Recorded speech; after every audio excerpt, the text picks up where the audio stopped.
Okay, the meeting is being recorded. And I just wanted to mention just finally that we've had some very good suggestions for collective nouns for past presidents of IRSCL.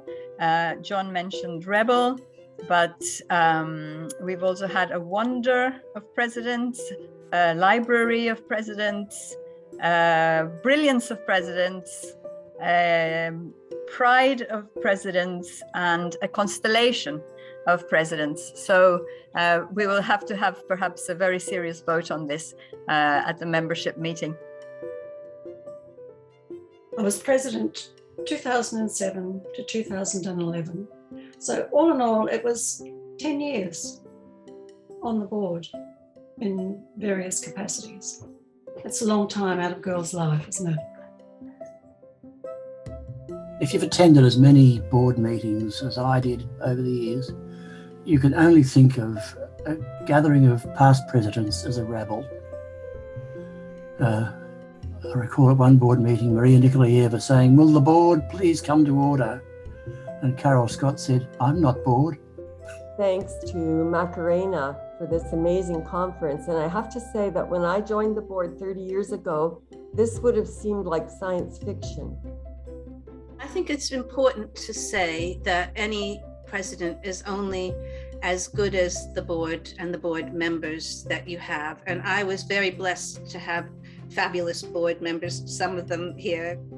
I really look back on my time as a member of the board of IRSCL as the best years of my scholarly career. It was definitely during these years that I came to understand what I think is the commitment at the core of the mission of IRSCL, which is not only to provide a hospitable site for scholarly conversation, but it really also challenges scholars to open up their questions and their answers to transnational issues and experiences and differences. The first issue is the tremendous difference in monetary resources between different member states.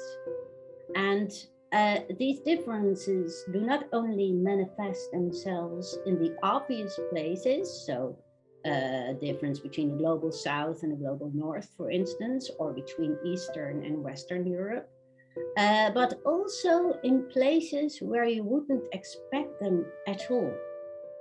It always plays a role, but it became very pressing and urgent when we conceived of the idea to take the biennial to the Latin American continent. So we have been working with Zoom, as most of us have been Zooming all through the pandemic. We have been using Zoom webinars mostly, but also Zoom rooms, and we have had this informal gathering in Wonder. We will also be doing some of that at the end. And we have also used another possibility that the virtual environment gives you is that you can reach out to other people and make the society better known by people that are not attending the entire Congress.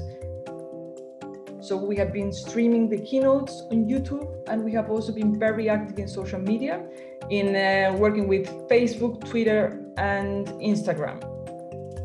Technology seems to be coming to the rescue because this was obviously is a very affordable conference, also because it's online. And maybe in the future, we will be moving towards hybrid formats, making it possible to attend at least online.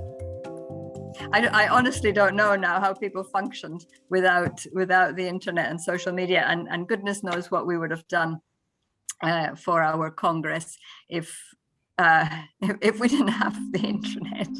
I was trying to think, my first interaction with Vivian was... This Congress would have been unimaginable right through the 1990s. Zoom? Good heavens. Email? Email started to come in round about the mid-90s. We had no idea about things like that. So it was a society which was very hands-on. I have memories of printing hundreds of newsletters twice a year at Brock University, taking them home. My 3 young sons would fold stuff envelopes and stamp all these newsletters to 41 different countries. We had members in 41 countries back in 1999. So IRSCL was definitely a family affair for me. I have a little souvenir, which has been mentioned already, but Anna was very dedicated to producing these directories of membership things. And it seems maybe a bit quaint now to have a directory, but honestly, I still use mine. We had a question about where all the congresses had been before people joined us. There's a list of that in the beginning. It's all on the website, but there's something rather handy about having it on your desk. And when somebody says to you, who do you know in Argentina or China who can help you with something? You could just go to the directory very quickly and find it. The most that what is lost when you go online is everything that happens in between, right?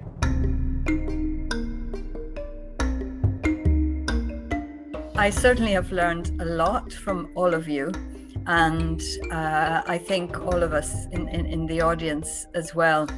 The history is fascinating, from those even very small details, logistical details, to the bigger issues that have to do with theory and especially, I think, inclusivity. Goeiedag IRSCL. Parabéns IRSCL. 안녕하세요. IRSCL 50주년을 진심으로 축하합니다. Hello, good morning from Michigan. Habari za asubuhi. I'm greeting you in Kiswahili. Hola, ¿qué tal? Les mando un saludo desde Tijuana, México. Ciao a tutti. Un saluto dall'Italia. Ik ben Vera Veldhuizen en ik ben al een aantal jaar een lid van IRSCL vanuit Nederland. And I wish the Golden Girl a very happy 50th anniversary. And I wish you lunga vita, we say in Italian, long life. And if you'll allow me, I would like just to show 4 or 5 slides that show a few faces from the past that Kim's mentioned. Hopefully I can do this really quickly, Evelyn. So just a few faces from the past.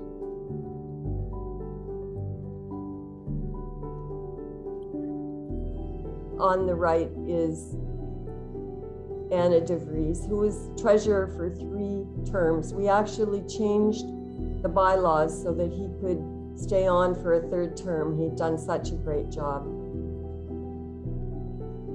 Board meeting at the future Congress site in Christensen, Rolf Romeren on the right, who was brave enough to organize a Congress on a university campus that didn't even exist at the time.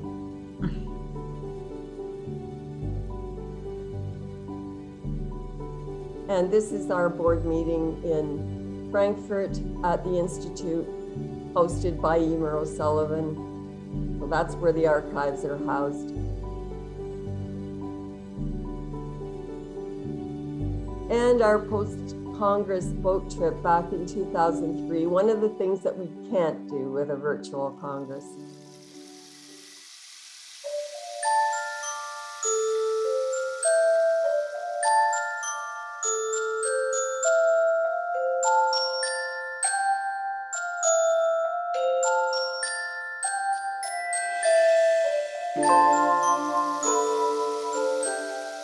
I hope that the new members and early career and everyone who's joined us in the audience has been inspired as I have been by your words, by the history of IRSCL, by also the work that goes on and just how important it has been in our lives. And I hope they will be inspired to think of joining the board in the next years and to keep up the work of the society. Goodbye.